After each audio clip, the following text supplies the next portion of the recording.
Do you ever feel like you are stuck in this kind of avoidant pattern of knowing that you need to accept something, but feel like you just don't want to go there because you're just not in the mood and have the bandwidth to have the energy to grieve?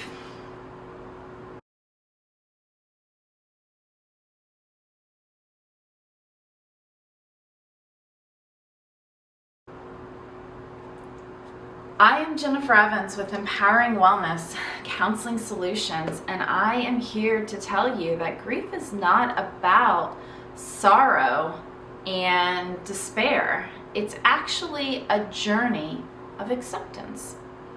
And so in American culture, at least, and I don't want to say all cultures, right? All or nothing dichotomous statement. And there are cultures who really embrace grief, especially death.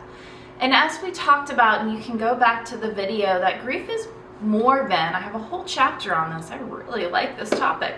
Grief is more than just loss. We have grief entwined and woven as a thread throughout our lives. And so it's not about loss, it's not about death, but many people have different cultural beliefs about what that is. But grief is about this idea of acceptance. And so often we find ourselves avoiding, we find ourselves trauma bonding, we find ourselves connecting to and entangling ourselves in the grief in an effort to avoid the despair and sorrow. And so when we can be mindful, that is what this week's journey is about, when we can be mindful and let go of these ideas that grief is about sorrow and despair, and rather a journey of acceptance, it helps us to be more present with it. It helps us to get out of the sorrow and despair room, because remember, the amygdala is a long hallway of doors and lots of rooms of high stress events. So to pull ourselves out of that room and all the things that we struggled with that are outside of our agency, that we feel were just too hard and too difficult and too saddening to kind of go near. So it's kind of our repression room. When we can get out of that space, then we can realize that grief is all around us. And all we have to do is find small little bits of acceptance. Radical acceptance is not about saying it is okay. It's understanding that this is the hand that we've been dealt. And so, for those who know poker, you have to have a certain amount of people to play the game of poker. So if you're saying you're showing up to play the game of poker, then you're playing the game of poker. You're not just coming in for one hand saying this sucks and leaving. And many times, there's going to be times where you're not going to get the cards that you want. And when that hand is dealt, you have a lot of agency. But when we get stressed out, when we feel like we're not going to win, when we fear that success, we fear that failure, we self-sabotage, and we have that scarcity mindset, the 4 barriers that trauma bring on to prevent success.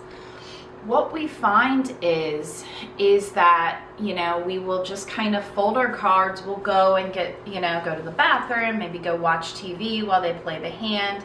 Maybe we're people pleasers and we're like, does anyone want any snacks? Let me go bring some stuff over.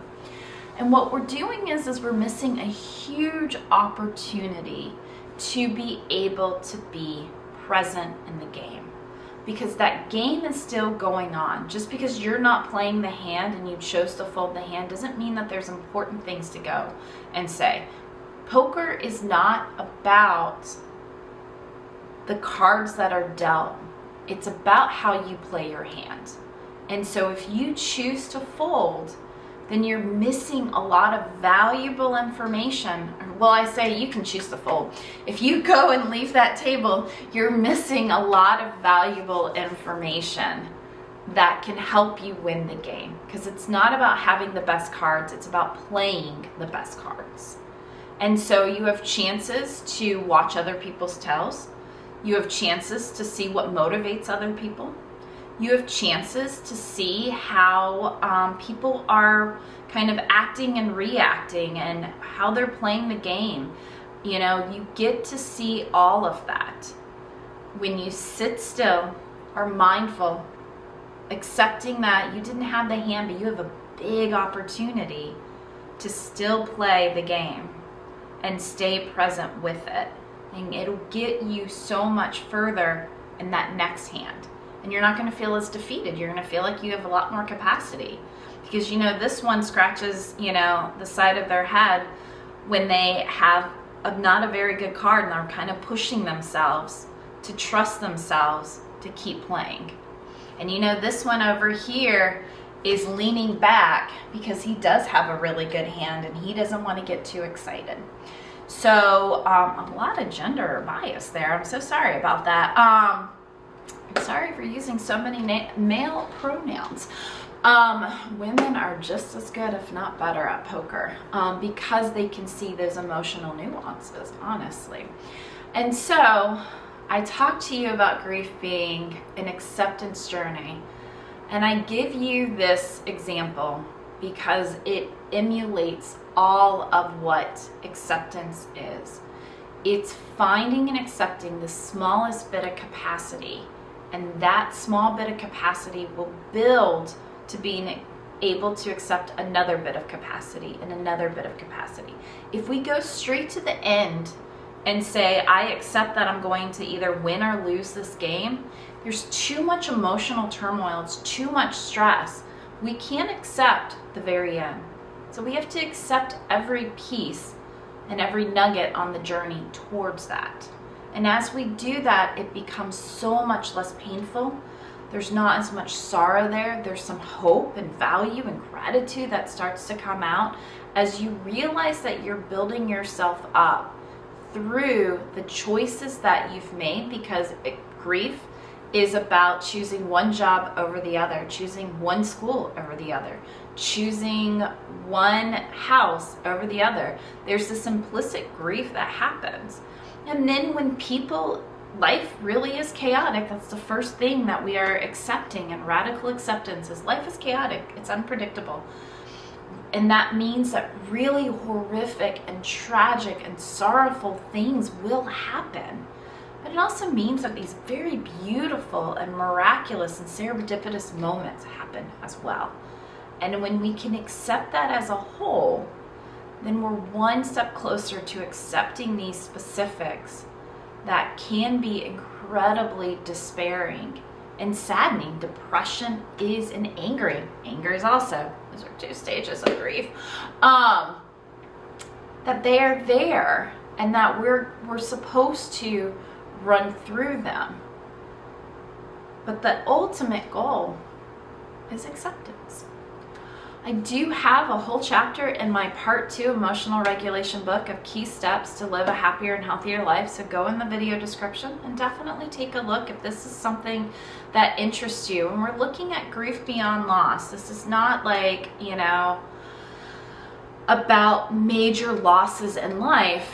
It's about understanding that grief is a part of our lives. And when we can accept that, then we're one step closer to being able to accept the big losses in our lives.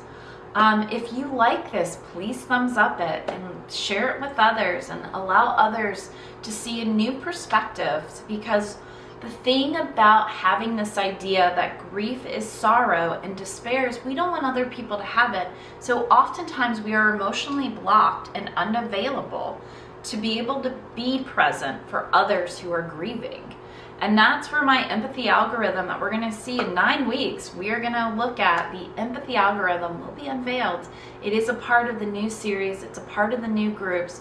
We've got the young professionals kind of learning how to network and build themselves and how to influence others. And we've got the couples building a beautiful understanding their dynamic and being able to increase communication and intimacy.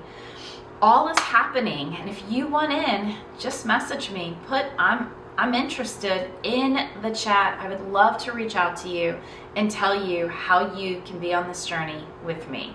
I'm Jennifer Evans with Empowering Wellness Counseling Solutions. Thank you so much.